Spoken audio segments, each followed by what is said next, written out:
بسم الله الرحمن الرحيم وبه نستعين والصلاة والسلام على نبينا وعلى الأمة الإسلامية جميعا. اللي بيتكلم ويقول لك الفنان عمرو دياب ليه بيعمل كده؟ عارفين ليه بيعمل كده؟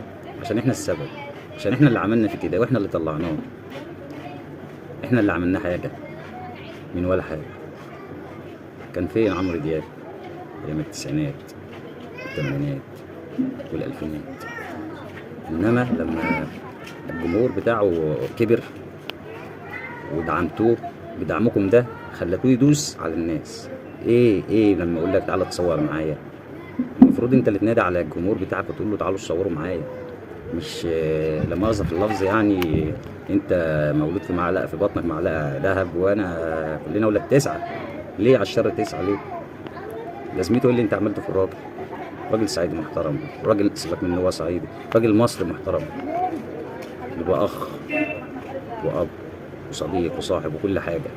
ليه بقى؟ ما هو اللي عملك كده، واحد ورا واحد ورا واحد، هم اللي طلعوك فوق فوق فوق، وقادر وحده ربك ينزل بيك الارض. فالافتراء وحش، الافتراء وحش، وانت تفتري على جمهورك.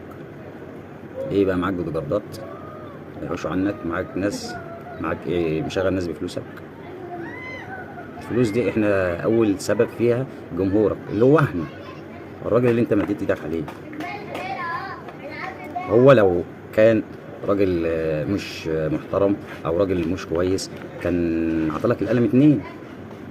بس احنا ما بنسخرش الامور طبعا، احنا بنخلي الود شغال زي ما احنا، بس ما نفريش على الناس. زي ما ربنا عطالك وقادر يديله، زي ما ربنا وقف جنبيك الخلق اللي حواليك ده كلها، ما هو ربك برضه قادر يديله ويوقف الجمهور ده كله في ظهره. ليه؟ اتق الله يا اخي، اتق الله يجعل لك مخرجا. والسلام عليكم ورحمة الله.